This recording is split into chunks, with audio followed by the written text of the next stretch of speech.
During my time at Hebrew Union College Jewish Institute of Religion in rabbinical school, we were taught not to begin our sermons with lengthy quotations. Our first words were meant to draw people in, to hook them, to pique their interest.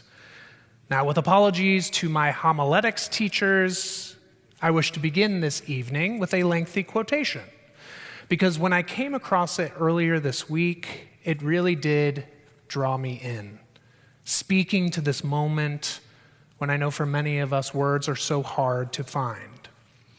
In his masterful book, Judaism is About Love, published just last year, Rabbi Shai Held writes, "The world is a complicated place, suffused with both beauty and barbarism.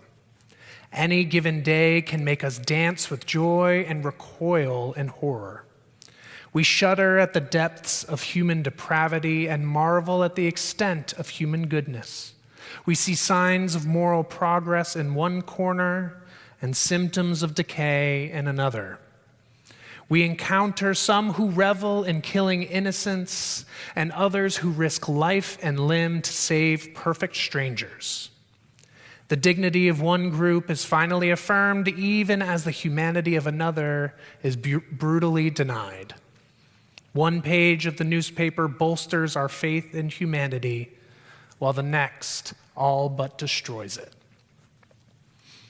After a week such as this, a week when the hearts of our people have shattered once again, we are indeed confronted with the depths of human depravity Rabbi Held writes of.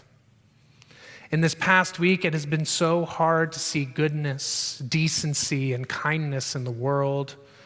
And I have felt, as I'm sure many of you, many of us have, that we live in a world fueled by anger and hatred, not by compassion and love.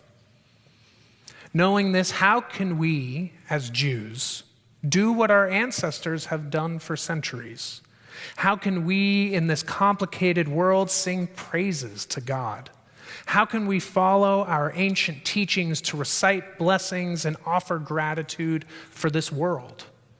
How can we, in the words of the Talmudic sages, bless the good as well as the bad?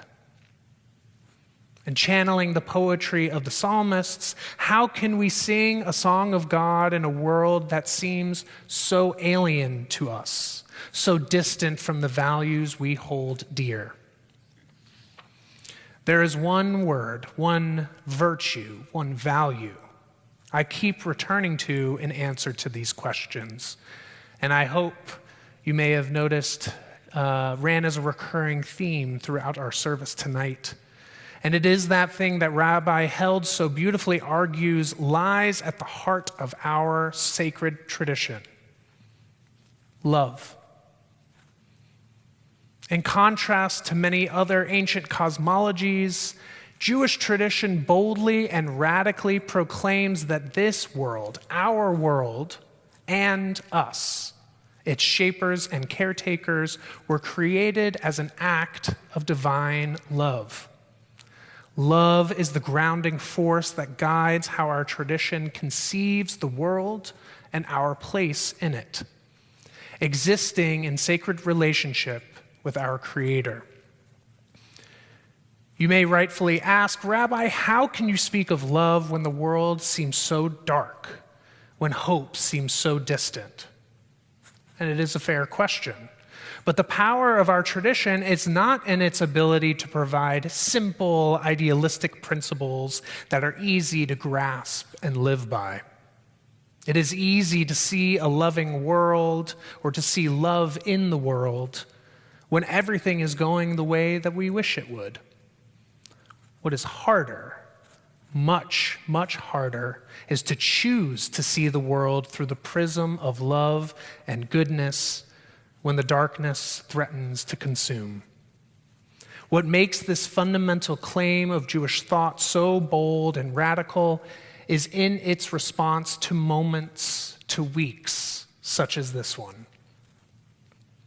To see the world as created in love and to embody this belief in our actions and practices themselves both expressions of this belief and tools to grow and nurture it within us.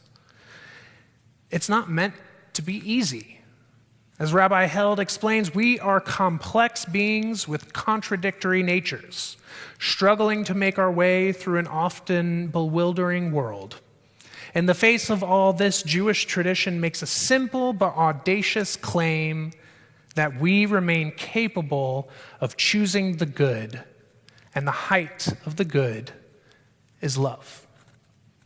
He continues, embracing Torah and its teachings can help us make that choice not once and for all, but again and again, multiple times a day. Just last week, I'm sure many of us took the opportunity to celebrate on Valentine's Day. The dominant images of this holiday tends to focus on romantic love, of course, represented with gifts like flowers, cards, and heart-shaped chocolates. And don't get me wrong, this is a good thing. Romantic love and the sacred partnerships that bloom from it should be celebrated. But this hallmark version of love is not the same sort of love envisioned by our tradition. Rabbi Held describes the sort of love centered in Judaism as a, quote, existential posture, not an emotional state. It is not the love of romance novels and soap operas, but the pragmatic and at times messy love of the everyday. The love that lies at the heart of our tradition is an all-encompassing love that flows through our relationships with siblings, friends, parents, and family, as well as our romantic partners. It is the love of small tasks, the things we do for one another that eases our burden and lifts up our joys. And this is why we have mitzvot, sacred obligations meant to both express and to cultivate our relationship with the world around us, a loving relationship, and by extension, with God. Jewish tradition presents what bell hooks once described as a, quote, love ethic, one that informs each aspect of our lives and one that we must continually choose day in and day out. It is so hard to choose love sometimes. And when we do, I fear many of us carry expectations of perfection and idyllic bliss. But those of us who know the experience of loving and being loved know that it is often messy, it is hard, and it often opens us up to unfathomable pain and heartbreak. Then it should serve as no surprise that when we look out into our world, it too is messy and far too often devoid of love. You see, to love is not to control. This is why God gave us free will, the ability to choose, to make mistakes, and to learn.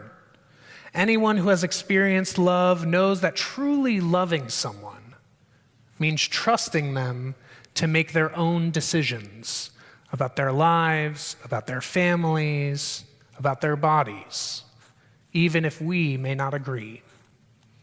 So much of what we mourn in our world could be seen as a result of not choosing love in ways both big and small.